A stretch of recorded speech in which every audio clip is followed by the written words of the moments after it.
Hi friends, this video shows how to fix this issue. See here it says your library is empty. I will show you how we can fix this. Let me go to home screen. Then select one movie or show. So let me select this movie. Then press and hold OK button or select button on the remote. Press and hold. Then select add to watch list. Select it. Done. Then go back, go to home screen, then go to library.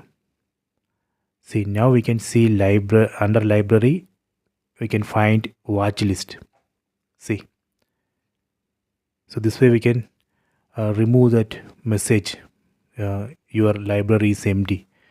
So this way we can create watch list as well. Okay, you can try this.